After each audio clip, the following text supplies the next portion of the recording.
అందరికీ నమస్కారం. ఈరోజు నేను చెప్పబోయే కథ ఆల్కహాల్ అంటే ఒక తాగుబోయే తండ్రి, ఒక కుటుంబం కథ. సో ప్లీజ్ అందరూ లాస్ట్ వరకు చూసి నా ఛానల్ని సబ్స్క్రైబ్ చేసుకోండి.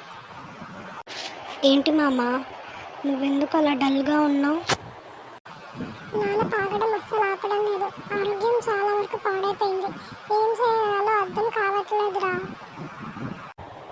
అవునా, మరి ఏం చేస్తావురా? అంకుల్కి చెప్పావా మరి తాగుడు మానేయని? చెప్పానురా, కానీ ఆయన వినడం లేదు. ఎంతసేపు ఆ తాగుడు తాగుడు అంటున్నాడే కానీ కుటుంబం గురించి, మా గురించి ఎవరు పట్టించుకోవట్లేదు. ఆధారం నేను ఒక్కనే అయిపోయాను ఇంటికి. నాకు ఇక్కడ ఆఫీస్లో పని అవి అని డాడీ ఆరోగ్యం సరిగ్గా చూసుకోలేకపోతున్నాను. అమ్మ ఏమో ఇంట్లో ఏడుస్తూనే ఉంటుంది.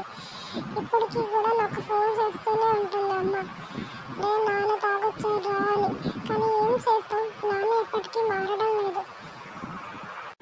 మరి ఇప్పుడు ఏం చేస్తావురా? రీహాబిలిటేషన్ సెంటర్కి ఏమన్నా తీసుకెళ్తావా అంకుల్ని? అవన్నీ కూడా ఎప్పుడో అయిపోయినరా.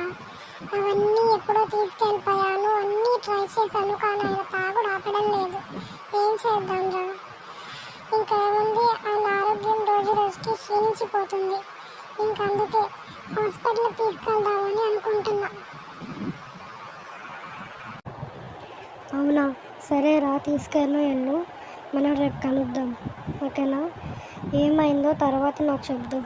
బాయ్ రా. సరే, ఉంటారా, బాయ్. హాస్పిటల్కి వెళ్ళి వచ్చిన తర్వాత మరుసటి రోజున ఏమ్రా, వెళ్ళావా హాస్పిటల్కి? డాక్టర్ గారు ఏమన్నారు? ట్రీట్మెంట్ ఏమైనా చెప్పారా? ఏమైనా టాబ్లెట్స్ ఇచ్చారా? ఇంకెక్కువ కాలం బతకరంటరా, ఇంకా కొన్ని రోజులు అని చెప్పారు డాక్టర్ గారు. అదేంట్రా అలా అంటావు? ప్లీజ్ నువ్వైతే ఏడవకురా. వేరే దారి ఏమైనా ఉందేమో మనం చూద్దాం. దయచేసి నువ్వు మాత్రం బాధపడకు. ఇంకా ఏ దారి లేదంట్రా, నేనేం చేయలేను.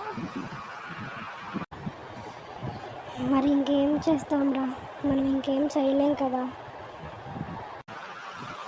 కొన్ని రోజుల తర్వాత